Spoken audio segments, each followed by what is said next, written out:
అందరూ నమస్కారం అండి. ఈరోజు మన రాష్ట్రంలో వంట గ్యాస్ సరఫరా గురించి క్షేత్రస్థాయిలో వినియోగదారులకి ఇబ్బంది కలగకూడదనే ఆలోచనతోటి ఒక ప్రణాళికాబద్ధంగా మనం సమాచారాన్ని ప్రజల్లో తీసుకెళ్లాల్సిన బాధ్యత మా పౌర సరఫరాల శాఖకి ప్రత్యేకంగా ఉందని గౌరవ ముఖ్యమంత్రి గారు ఈరోజు సమీక్షా సమావేశం ఏర్పాటు చేశారు. ఈ సమీక్షా సమావేశంలో సంబంధించిన శాఖల నుంచి ఉన్నతాధికారులు, ప్రత్యేకంగా మా కమిషనర్ గారు సౌరభ్ గౌర్ గారు, అదేవిధంగా మా డైరెక్టర్ సివిల్ సప్లైస్ నూపూర్ గారు, వీరితో పాటు స్కూల్ ఎడ్యుకేషన్ నుంచి, ఎండోమెంట్స్ నుంచి, అదేవిధంగా సంక్షేమ హాస్టల్స్ విషయంలో అక్కడి గురించి కూడా చర్చించుకోవడానికి, ఎనర్జీ డిపార్ట్మెంట్ నుంచి మరియు వ్యవసాయ శాఖ నుంచి కూడా మేము సమీక్షించుకోవడం జరిగింది. ప్రధానంగా గౌరవ ముఖ్యమంత్రి గారి సమీక్ష సమావేశంలో ఆయిల్ కంపెనీస్ ఐఓసిఎల్, బీపీసీఎల్, అదేవిధంగా హెచ్పిసిఎల్స్ నుంచి ప్రతినిధులు వచ్చారు. పైప్డ్ గ్యాస్ విషయంలో గెయిల్ నుంచి, అదేవిధంగా ఎవరైతే మన రాష్ట్రంలో గెయిల్ ద్వారా సరఫరా చేస్తున్నారో పైప్ గ్యాస్ ద్వారా, వాళ్ళందరూ కూడా ఒక 5 ప్రతినిధులు వాళ్ళు కూడా ఈ సమావేశంలో పాల్గొని గౌరవ ముఖ్యమంత్రి గారికి అనేక అంశాలపైన కొంచెం క్లారిటీ, జరుగుతున్న వాస్తవ పరిస్థితులు అందించారు. ముందుగా మేము రాష్ట్రంలో ఉన్న ప్రజలందరికీ మనస్ఫూర్తిగా వారి దృష్టికి తీసుకొచ్చేది ఏంటంటే, ఈరోజు క్షేత్రస్థాయిలో ఉన్న పుకార్లని దయచేసి మీరు నమ్మబాకండి. ఒక ఆందోళన సృష్టించడానికి కొంతమంది సోషల్ మీడియాలో అనేక పోస్టులు ఏర్పాటు చేయడం, రకరకాలుగా సమాచారం ప్రజల్లో ఒక భయోందోళన క్రియేట్ చేయడానికి తీసుకెళ్తున్న పరిస్థితిని ఖచ్చితంగా మేము సమర్థవంతంగా ఎదుర్కొంటున్నాం. మన రాష్ట్ర ప్రభుత్వం నుంచి గౌరవ ముఖ్యమంత్రి గారు ఈరోజు ఆర్టీజీఎస్లో సమీక్షించినప్పుడు చాలా స్పష్టంగా మాకు అర్థమైంది ఏంటంటే, మనం రెస్పాండ్ అవుతున్నాం ఈ సిచ్యువేషన్కి. ఎక్కడ కూడా గ్యాప్ లేకుండా యావరేజ్ నార్మల్గా మన రాష్ట్రంలో 2,81,000 బుకింగ్ జరుగుతాయి. ఈ 5 రోజుల్లో యావరేజ్ మనం చేయగలిగింది డెలివరీస్, అంటే బుకింగ్ అయిన తర్వాత డెలివరీస్ మనం చేయగలిగింది 2,92,000 గ్యాస్ సిలిండర్ మనం ప్రతిరోజు డెలివరీ చేయగలుగుతున్నాం. ఒకరోజు ప్రత్యేకంగా 3,02,000 కూడా డెలివరీస్ మేము అందించగలిగాం. దీని ద్వారా అర్థమవుతుంది ఏంటంటే, ఒక ప్రాసెస్ని నమ్ముకునే విధంగా ఒకేసారి ఆ ప్రాసెస్ మీద ఒత్తిడి పెరిగినప్పుడు చిన్న చిన్న సమస్యలు ఖచ్చితంగా ఐవీఆర్ఎస్ బుకింగ్ విషయంలో కానివ్వండి, లేకపోతే తెలియకుండా పాపం వినియోగదారులు డైరెక్ట్గా గ్యాస్ ఏజెన్సీస్ దగ్గరికే వెళ్ళి వాళ్ళు సిలిండర్లు పట్టుకుని వెళ్ళడం అనేది కొన్ని ప్రాంతాల్లో మనకు వస్తున్న వార్తల్ని ప్రజలు అర్థం చేసుకునే విధంగా మేము చేస్తున్న ఈ ప్రయత్నం. ముందుగా కేంద్ర ప్రభుత్వం చాలా స్పష్టమైన ఆదేశాలు ఇచ్చింది. మీరు గ్యాస్ బుకింగ్ చేసుకున్నప్పుడు మీకు డెలివరీ అప్పుడు ఖచ్చితంగా ఓటీపీ వస్తుంది. ఇది ఈరోజు ముఖ్యమంత్రి గారు చాలా స్పష్టంగా ఆదేశాలు ఇచ్చారు. 100% ఓటీపీ ఉంటేనే మనం డెలివరీ చేయాలి. దీని ద్వారా బ్లాక్ మార్కెటింగ్ కానివ్వండి, అనవసరంగా అదనపుగా ధరలు ఛార్జ్ చేయడం, కొంతమంది వాటిని మళ్లించడం కమర్షియల్ యూసేజ్కి, అటువంటి పొరపాటు జరగకుండా ఉండడానికి గృహాలకి మనం అందించే గ్యాస్ బండల్ని ఖచ్చితంగా మనం ఓటీపీ ద్వారానే మనం అందించాలనేది, దీన్ని ఎక్కడ కూడా డీవియేషన్ లేకుండా 100% పాటించాలని గౌరవ ముఖ్యమంత్రి గారు ఈరోజు సలహా ఇచ్చారు. ఎక్కడ గ్యాప్ వస్తుందని మేము విశ్లేషించినప్పుడు, ఉదాహరణకి మనకు దీపం పథకంలో ఈకేవైసీ దాదాపు 95% మందికి మనం చేసుకోగలిగాం. అయితే గ్యాస్ ఏజెన్సీస్ దగ్గర ఉన్న సమాచారం మేరకు వాళ్ళకి 85% వరకే ఈకేవైసీ చేయగలిగారు. సో ఈ 15%, 10% గ్యాప్ ఏదైతే ఉందో దానికి కారణాలు కూడా ఈరోజు ఈ సమీక్షా సమావేశంలో బయటకు వచ్చినాయి. ముఖ్యంగా ఏంటంటే, పాత ఫోన్ నంబర్ ఉండడం వలన, ఫోన్ నంబర్ అప్డేట్ చేసుకోలేకపోవడం వలన వాళ్ళకి ఇమీడియట్గా ఓటీపీ రాకపోవడం, కొంతమంది పేర్లు లేదా అడ్రస్లు మారడం, ఇటువంటి అంశాలపైన కూడా వాళ్ళకి క్లారిటీ తీసుకురావాలనే అంశంపైన చాలా స్పష్టంగా ప్రభుత్వం తరఫున క్షేత్రస్థాయిలో ఉన్న మా సచివాలయ సిబ్బందిని కూడా అలర్ట్ చేసి అందరికీ సమాచారం అందించేటట్టు పోస్టర్స్ కూడా తయారు చేసి అందరికీ ఈ సమాచారం తీసుకెళ్ళమని గౌరవ ముఖ్యమంత్రి గారు కోరారు. వీటితో పాటు కేంద్ర ప్రభుత్వం తీసుకొచ్చిన కొన్ని నిబంధనలు, అంటే మీరు ఒకసారి గ్యాస్ బుకింగ్ చేసుకున్న తర్వాత రీఫిల్ బుకింగ్ కోసం మీకు 45 రోజులు కనీసం మీరు సమయం ఇవ్వాలి. గ్రామీణ ప్రాంతాల్లో, అర్బన్ ప్రాంతాల్లో 25 రోజులు సమయం ఇవ్వాలి. ఎవరైనా తొందరపడి ఈ 25 రోజుల్లోపు 45 రోజుల్లోపు మరొక్కసారి మీరు తిరిగి వెళ్తే అది సిస్టమ్ పైన భారం పడుతుంది తప్ప దాని ద్వారా మీకు మరొకసారి సిలిండరు ఇమీడియట్గా వచ్చే అవకాశం ఉండదు. ఎందుకంటే ఇది ఈ నిబంధన ఖచ్చితంగా మనకి అంతర్జాతీయ సమస్యగా మారిన మనకి ఇరాన్ యుఎస్ ఇజ్రాయెల్ వార్ ఏదైతే ఉందో దాని ద్వారా మనకి షిప్మెంట్స్ పూర్తి స్థాయిలో రావడం లేదనే దానిపైన కేంద్ర ప్రభుత్వం తీసుకున్న ఈ చర్యల్ని దయచేసి మీరు అర్థం చేసుకుని, ఎందుకంటే మాకున్న సమాచారం ఒక కుటుంబం సంవత్సరానికి 6 సిలిండర్ల కన్నా ఎక్కువగా బుక్ చేయరు. ఇప్పుడు మన దీపం పథకంలో కూడా మనం ఇస్తున్న 3 సిలిండర్లు కూడా 97-98 లక్షల మంది ప్రతి విడతలోనూ ఉపయోగించుకుంటున్నారు. అది మాకు ఇచ్చే సమాచారం పట్టి మీకు చాలా క్లియర్గా చెప్పగలుగుతున్నాం. దయచేసి మీరు తొందరపడి ప్యానిక్ బుకింగ్ ఏదో అర్జెంటుగా మనం ఇప్పుడు బుక్ చేసుకుంటే మనకి ఇంకో సిలిండర్ వస్తుందని, కొంతమంది సిలిండర్ అవ్వకపోయినా కూడా పూర్తి ఖాళీ అవ్వకపోయినా కూడా ఇమీడియట్గా దాన్ని బుక్ చేయడం ద్వారా సిస్టమ్ పైన ఇబ్బందికరమైన పరిస్థితి వస్తుందనే విషయం మీ దృష్టికి తీసుకొస్తున్నాం. ఉదయం కూడా కమిషనర్ గారు, నేను రాష్ట్రంలో ఉన్న జాయింట్ కలెక్టర్లందరితో కూడా ఒక టెలికాన్ఫరెన్స్ ఏర్పాటు చేశాం. చాలా క్లియర్గా ఇన్స్ట్రక్షన్స్ ఇచ్చాం. ప్రధానంగా ఏంటంటే మనకి పాఠశాలలు, హాస్పిటల్స్, అదేవిధంగా వెల్ఫేర్ సంక్షేమ హాస్టల్స్ని ఎక్కడ కూడా ఇబ్బంది కలగకుండా వాళ్ళకి అందించాల్సిన సరఫరాని ఒక ప్రయారిటీ బేసిస్లో తీసుకెళ్ళమని కోరడం జరిగింది. బ్లాక్ మార్కెట్ పైన ఉక్కుపాదంతో ఎక్కడైతే ఏజెన్సీలు కానీ గ్యాస్ ఏజెన్సీలు ప్రత్యేకంగా డైవర్షన్ ఎక్కడ జరుగుతుంటే డొమెస్టిక్ యూసేజ్కి ఉపయోగించాల్సిన సిలిండర్స్ కమర్షియల్గా తీసుకెళ్తుంటే ఖచ్చితంగా వాళ్ళపైన 6A కేసెస్ నమోదు చేయమని ఈరోజు స్పష్టంగా చెప్పాం. ఇప్పటి వరకు ఈ 5-6 రోజుల్లో 616 కేసులు బుక్ చేసాం. సుమారు 2500 గ్యాస్ సిలిండర్స్ మేము సీజ్ చేయడం జరిగింది. సో ఈ విధంగా క్షేత్రస్థాయిలో విజిలెన్స్ డిపార్ట్మెంట్ని, రెవెన్యూ డిపార్ట్మెంట్ని, పౌర సరఫరాల శాఖని అప్రమత్తం చేసి స్థానికంగా జాయింట్ కలెక్టర్ల ద్వారానే ప్రతి జిల్లాలో ఒక కాల్ సెంటర్, ఒక డెడికేటెడ్ కాల్ సెంటర్ ఏర్పాటు చేసి కమ్యూనికేషన్ గ్యాప్ లేకుండా అందరికీ సమాచారం అందించడానికి ఖచ్చితంగా ప్రయత్నం చేస్తామని ఈ సందర్భంగా తెలుపుకుంటున్నాను. అదేవిధంగా వినియోగదారులు కొంతమంది ఆందోళన చెందుతున్నారు. ఫోన్ చేస్తే ఫోన్ ఎత్తడం లేదు, లేకపోతే సమాచారం రావడం లేదని. దయచేసి మీరు గమనించాలి. ఈ 3 ఆయిల్ కంపెనీలు కూడా చాలా క్లియర్గా, ఒకటేమో మొబైల్ యాప్ ద్వారా, ఒకటేమో ఫోన్ కాల్ ద్వారా, అంటే IVR సిస్టమ్ ద్వారా మీరే బుక్ చేసుకోవచ్చు. మూడోది వాట్సాప్ ద్వారా కూడా మీరు బుక్ చేసుకోవచ్చు.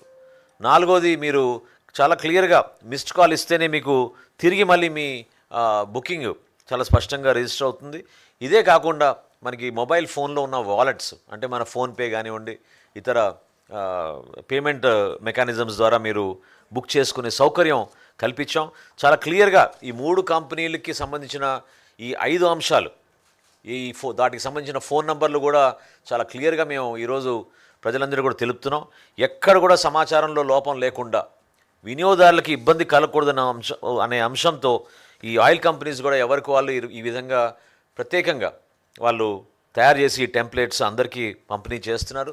సోషల్ మీడియాలో కూడా దీన్ని దయచేసి మన మీడియా మిత్రులందరూ కూడా కోరుతున్నది విస్తృతంగా మేము ప్రచారం చేయాల్సిన అవసరం ఉంది. దానికి మీరు కూడా సహకరించండి. ఎందుకంటే ఇటువంటి పుకార్లు ప్రజలు ఆందోళన చెందే విధంగా అటువంటి పరిస్థితి ఎవరు కూడా తీసుకురావాల్సిన అవసరం లేదు. అదే కాకుండా ఎప్పటి వరకు మనకి ఈ విధంగా మనం ప్రజలకి ఎక్కడ ఆందోళన చెందకుండా మనం డెలివరీస్ చేయగలుగుతామనే విషయం గౌరవ ముఖ్యమంత్రి గారు ఈ 3 కంపెనీలు కూడా అడిగారు. వాళ్ళు ఖచ్చితంగా ఒక భరోసాతోటి ఎక్కడ అంతరాయం లేకుండా డెలివరీస్ మేము ఖచ్చితంగా 100% డెలివరీ చేస్తాం. డొమెస్టిక్ యూజర్, LPG కనెక్షన్ ఉన్న వాళ్ళకి అందరికీ కూడా అనేది చాలా క్లియర్గా చెప్పడం జరిగింది. వీటితో పాటు పైప్ న్యాచురల్ గ్యాస్ గురించి కూడా గౌరవ ముఖ్యమంత్రి గారు సమీక్షించారు. మరొకసారి త్వరలోనే దానిపైన కూడా కొంచెం లోతుగా మరొకసారి సమీక్షిద్దామని చెప్పారు. ఫర్టిలైజర్స్ విషయంలో, అగ్రికల్చర్ సెక్టర్ విషయంలో కూడా కేంద్ర ప్రభుత్వం అందించిన 80%కి సరఫరా అయ్యే విధంగా, అందులో కూడా ఎక్కడ లోటు లేకుండా మనకి రాబోయే రోజుల్లో కృత్రిమ కొరత రానియకుండా చూసుకోవాల్సిన అవసరం ఖచ్చితంగా ఉందనే విషయం ప్రస్తావించారు. ముఖ్యమంత్రి గారు మా కమిషనర్ గారికి డైరెక్ట్ చేశారు. డేటా షేరింగ్ అనేది ఈ రోజు నుంచి ప్రతి అవర్లీ బేసిస్లో జరగాలనే విషయం ఈ 3 ఆయిల్ కంపెనీస్ కూడా చెప్పడం జరిగిందండి. ఈ రోజు వరకు రోజుకి 2 సార్లు మాకు డేటా షేరింగ్ అవుతుంది. ఈ రోజు నుంచి ముఖ్యమంత్రి గారి ఆదేశాలతోటి ఖచ్చితంగా ప్రతి గంట డేటా షేరింగ్ చేసుకుని ఎప్పటికప్పుడు ఈ డేటాని మేము మానిటర్ చేసుకుంటూ క్షేత్రస్థాయిలో ఉన్న సచివాలయ సిబ్బందిని కూడా అప్రమత్తం చేసి ఎవరు కూడా ఆందోళన చెందకుండా ఎఫిషియెంట్గా పనిచేసుకునే విధంగా, ఎందుకంటే అంతిమంగా ఇక్కడ మనం చూడాల్సింది ఏంటంటే ఈ సమస్య ఏదో మనకి స్థానికంగా వచ్చిన సమస్య కాదు. మన దేశంలో ఈరోజు మనం ఒక రాష్ట్రంలో వచ్చిన సమస్య కాదు. అంతర్జాతీయ సమస్య వలన మనం కొంచెం జాగ్రత్తగా ఒక పకడ్బందీ వ్యూహంతో పొరపాటు జరగకుండా వీలైతే మనం ఎటువంటి ఆల్టర్నేటివ్స్ మనం ఇవ్వగలుగుతాం మన కన్స్యూమర్స్ కానీ దానిపైన కూడా సమీక్షించుకుని ప్రిపేర్డ్గా ఉంటామని రాష్ట్ర ప్రభుత్వం తరఫున వినియోగదారులందరికీ కూడా ఒక భరోసా ఇచ్చే విధంగా ఈరోజు కార్యక్రమం జరిగింది. ఫర్దర్గా మీకు ఏ రోజైనా ఎవరికి ఎటువంటి సమస్య వచ్చినా కూడా మా కాల్ సెంటర్ ఉంది. మా కేంద్ర కార్యాలయంలో ఎప్పటికప్పుడు 1967 ఉంది. ఆ సమాచారం ఎవరికైనా సమస్య వచ్చినా అందులో కూడా మేము గమనించింది ఏంటంటే మొదటి 2-3 రోజుల్లో దాదాపు యావరేజ్గా మాకు 300 పైనే మాకు ఫోన్ కాల్స్ వచ్చేవి. గత 2 రోజుల నుంచి ఆ కాల్స్ కూడా 200కి 180కి తగ్గినాయి. దాని అర్థం ఏంటంటే స్టెబిలైజ్ అవుతుంది సిట్యువేషన్. స్టెబిలైజ్ అవుతున్న సిట్యువేషన్లో ఆ తరుణంలో దయచేసి ఆందోళన చెందాల్సిన అవసరం లేదు. మరొక్కసారి నేను ప్రజలందరూ కూడా చెప్తున్నాను, రాష్ట్రంలో యావరేజ్ మనకి 2,81,000 సిలిండర్లు అవసరం ఉంటే పర్ డే మనం చాలా జాగ్రత్తగా ఈ రోజుకి ప్రతిరోజు 2,91,000 సిలిండర్లు యావరేజ్గా డెలివరీ చేయడం జరుగుతుంది. కాబట్టి ఆందోళన చెందాల్సిన అవసరం లేదని మీ అందరికీ కూడా ఈ సందర్భం కోరుకుంటూ ఇప్పుడు మా కమిషనర్ గారు మాట్లాడమని కోరుతున్నాను. సభకు నమస్కారం. ఇవాళ ఏదైతే గౌరవ ముఖ్యమంత్రి గారు సమావేశం ఏర్పాటు చేశారు, దాంట్లో మన డొమెస్టిక్ సప్లైస్తో పాటు నాన్ డొమెస్టిక్ సెక్టర్ గురించి కూడా ప్రయారిటీ చాలా స్పష్టంగా తెలియజేశారు.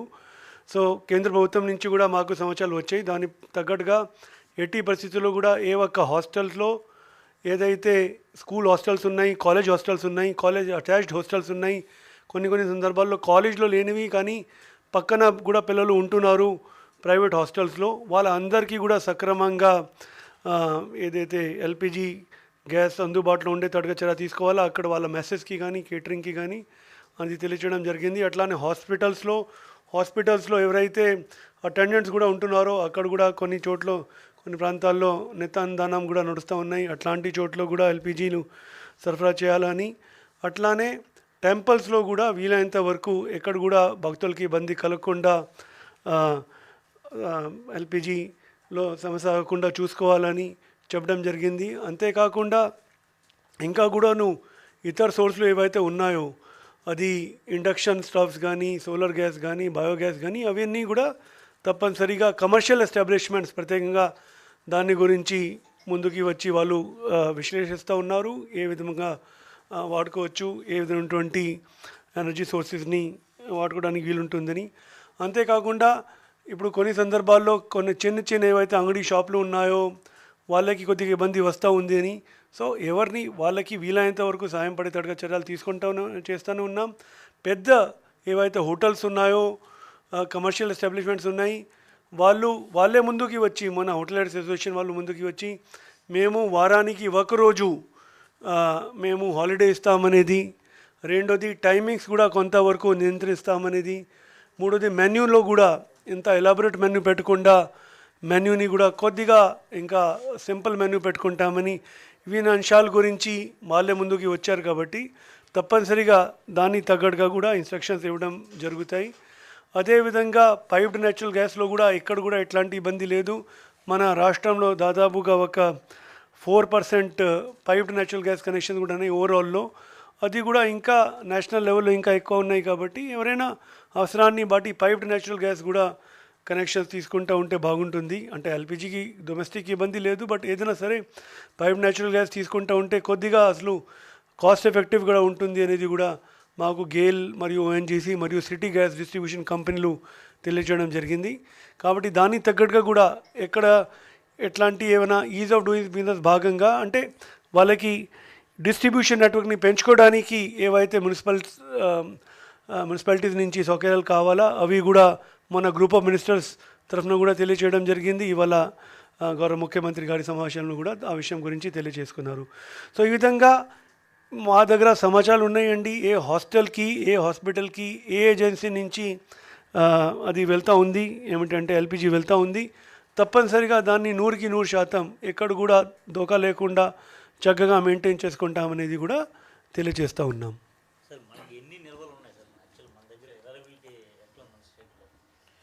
అంటే మనకి పర్ డే 4,061,61,00,000 గ్యాస్ కనెక్షన్స్ మనకి ఆంధ్రప్రదేశ్లో ఉన్నాయి. సుమారు 4,000 మెట్రిక్ టన్నులు మనకి డొమెస్టిక్ యూసేజ్కి అవసరం ఉంది. దానికోసం సరిపడా నిల్వలు ఎప్పటికప్పుడు ఉన్నాయి. స్టాక్స్ కూడా రిప్లెనిష్ అవుతూ ఉంటాయి. ఇదేంటంటే అది ఆన్గోయింగ్ ప్రాసెస్ అది. సో అక్కడ అంతరాయం జరుగుతుందనే భావన ఎవరికీ కలగలేదు. వాళ్ళకి వచ్చిన సమాచారం కేంద్ర ప్రభుత్వం నుంచి కానివ్వండి, వాళ్ళ శాఖల నుంచి కానివ్వండి, చాలా క్లియర్గా ఈరోజు గౌరవ ముఖ్యమంత్రి గారికి స్పష్టంగా చెప్పడం జరిగింది. ఆయిల్ కంపెనీస్ అందరూ కూడా డెఫినెట్గా వితౌట్ ఎనీ డిస్రప్షన్ ఎఫిషియన్సీ తోటి at the same time delivery mechanism కూడా ఇంకా ఇంప్రూవ్ చేసుకుని, ఎందుకంటే సడన్గా ఈ స్పర్ట్ ఆఫ్ బుకింగ్స్ వలన ఒక ప్యానిక్ బుకింగ్ వల్లనే మనకి సమస్య వచ్చింది తప్ప వాళ్ళ ఎఫిషియన్సీలో కానీ డెలివరీ మెకానిజంలో కానీ ఎక్కడ కూడా పొరపాటు లేదు. దాన్ని ఖచ్చితంగా మేము నివారించుకుంటాం. సార్, కమర్షియల్ సిలిండర్స్ని 1,800 రూపాయలు ఉన్న కమర్షియల్ సిలిండర్ 3,600 బ్లాక్లో అమ్ముతున్నారని హోటల్స్ వాళ్ళు బహిరంగంగా చెప్తున్నారు. సో దాని మీద ఉన్న ఈరోజు మార్నింగ్ మాకు జరిగిన జాయింట్ కలెక్టర్స్ సమావేశంలో చాలా స్పష్టంగా చెప్పడం జరిగింది. విజిలెన్స్ అధికారులను కూడా మేము అప్రమత్తం చేశాం. ఈ రోజు నుంచి వాళ్ళు చాలా తీవ్రంగా అటువంటి అంశాలపైన స్పందిస్తారు. డెఫినెట్గా ఎవరైతే మిస్యూజ్ చేస్తున్నారో, ఎవరైతే బ్లాక్ మార్కెటింగ్లో పాల్గొంటున్నారో, ఎవరైతే డొమెస్టిక్ యూసేజ్ ఎల్పిజి సిలిండర్స్ని కమర్షియల్గా తీసుకెళ్తున్నారో వీటిపైన కఠినమైన చర్యలు తీసుకోవడానికి జాయింట్ కలెక్టర్స్గా ఆల్రెడీ మా కమిషనర్ గారు ఈరోజు ఆదేశించారు. డెఫినెట్గా ఆ పరిస్థితి రాకుండా చూసుకుంటాం. కొన్ని గ్యాస్ ఏజెన్సీలు ఫోన్లు స్విచ్ ఆఫ్ చేసుకున్నాయి, చాలా చోట్ల కంప్లైంట్ ఏమైనా దృష్టికి వచ్చింది సార్? అందుకనే ఆ విషయం ప్రజల్లో తిరుగుతోంది కాబట్టే మేము ఈ 5 సౌకర్యాలు కల్పించాం. వాట్సాప్ ద్వారా, IVRS ద్వారా మీరు మెసేజ్లు పంపే విధంగా, మిస్డ్ కాల్ ఇచ్చే విధంగా ఈ 3 కంపెనీలు దానికి అంగీకరించాయి. వాళ్ళకు ఒక వ్యవస్థ ఉంది. ఆ వ్యవస్థ ద్వారా ఎవరైనా సరే ఈ 5 మార్గాల ద్వారా వాళ్ళు బుక్ చేసుకోవచ్చు. ఎవరు కూడా ప్యానిక్ అవ్వవసరం లేదు. ఎవరు కూడా ఫిజికల్గా, దయచేసి వినియోగదారులు మేము కోరేది ఏంటంటే ఫిజికల్గా మీరు గ్యాస్ ఏజెన్సీల ద్వారా వెళ్ళకుండా మీరు ఇవి ఆన్లైనే చేసుకోవాలి. మీ బుకింగ్ చేసుకున్నాక మీకు వచ్చిన ఓటీపీని 100% అది మాత్రం మేము ఎన్ఫోర్స్ చేయబోతున్నాం. ఓటీపీ ఉంటేనే డెలివరీ జరుగుతుంది. కాబట్టి మొబైల్ యాప్ ద్వారా కానివ్వండి, IVRS ద్వారా కానివ్వండి, వాట్సాప్ ద్వారా కానివ్వండి, లేదా మీకు మిస్డ్ కాల్ ద్వారా కానివ్వండి, మీ ఫోన్లో ఉన్న ఫోన్పే కానివ్వండి, పేటిఎం కానివ్వండి, గూగుల్ పే కానివ్వండి, వీటి ద్వారా కానివ్వండి మీరు చేసుకుంటే ఆన్లైన్ ఈ ట్రాన్సాక్షన్ పూర్తవుతుంది.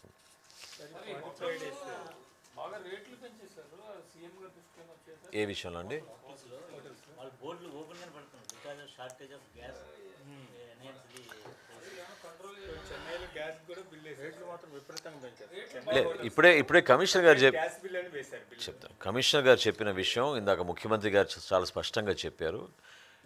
నాన్ రెసిడెన్షియల్ యూజ్ అంటే ఎవరైతే కమర్షియల్, ఇండస్ట్రియల్ యూజ్ కోసం వాడుతున్నారో వాళ్ళని ఆల్టర్నేటివ్ ఫ్యూయల్స్ ఏ విధంగా మనం సపోర్ట్ చేయగలుగుతాం. ఒకటేంటంటే సోలార్, ఇంకోటి ఏంటంటే ఎనర్జీ. విజయానంద్ గారు కూడా ఉన్నారు, ఇమీడియట్గా ఆయన్ని బీఫప్ చేసుకోమన్నారు. ఎక్కడ కూడా పవర్ సెక్టర్లో కూడా గ్యాప్ లేకుండా ఎంత డిమాండ్ ఉంటే అంత డిమాండ్ మనం మీట్ అయ్యేటట్టు. ఎందుకంటే డొమెస్టిక్లో కూడా కొంతమంది ఇండక్షన్ స్టవ్స్ తీసుకుంటున్నారని సమాచారం వచ్చింది. ఇండస్ట్రియల్ యూసేజ్ వాళ్ళని కూడా ప్రత్యేకంగా ఈ హోటల్స్ని, అదేవిధంగా కొంతమంది కమర్షియల్ ఎస్టాబ్లిష్మెంట్స్ని ఈ ఆల్టర్నేటివ్ ఫ్యూల్లోకి వెళ్ళే విధంగా దానికి గవర్నమెంట్ సపోర్ట్ చేసే విధంగా ఒక భరోసా ఇవ్వడానికి తప్పకుండా రాష్ట్ర ప్రభుత్వం నిర్ణయం తీసుకున్నాం. ఉమ్మడి కుటుంబంలో 45 days అనేది కొంచెం ఇబ్బందిగా అంటే మనం వినియోగదారులకు ఉన్న వెసులుబాటు మనం పర్ సిలిండర్ అనేది అక్కడ బుకింగ్తో పాటే వస్తుంది. అది కుటుంబంలో ఎంతమంది ఉన్నారని కాదు కదా. మాకున్న అంచనా మేము దీపం చేసినప్పుడు కూడా చాలా స్పష్టంగా చెప్పాం. 4 సిలిండర్ల కన్నా ఎక్కువ ఎవరు వాడడం లేదు. మ్యాక్సిమం వాడేది 6 సిలిండర్స్. కాబట్టి 45 రోజుల లోపే వీళ్ళు బుక్ చేస్తున్నారంటే అది పొరపాటున రాంగ్ హ్యాండ్స్లోకి వెళ్ళకూడదనే ప్రయత్నం. పైపుడ్ గ్యాస్ అనేది ఎక్కడ సార్ అవైలబిలిటీ మనం తీసుకోవడానికి ఫెసిలిటీ ఉందా? అంటే ఓన్లీ కమర్షియల్ అర్బన్ ఏరియాస్లో ఉన్నాయి కదండి, ఉన్నాయి కదా, ఉన్నాయి. చాలా ఏమండి, oil companies are saying this is normal. It is only because of panic booking there is a problem. నేను మీకు సంఖ్య కూడా మీకు చెప్తున్నా కదా, 2,80,000 ఇవ్వాల్సింది 2,92,000 ఇస్తున్నాం. సో నార్మల్సీ లేకపోవడం అనేది కాదు, కాకపోతే ఒకేసారి ఒత్తిడి వచ్చడం వలన సిస్టంలో కొన్ని టెక్నికల్ ప్రాబ్లమ్స్ వస్తున్నాయి. ఆ విధంగా ప్రజల్లో కూడా ఆందోళన పెరుగుతోంది. సోషల్ మీడియాలో కూడా రకరకాలుగా ప్రచారాలు చేస్తున్నారు. దయచేసి నమ్మబాకండి. వాస్తవ పరిస్థితులు ఇది అని మేము వివరించడం జరిగింది ఈరోజు. Thank you.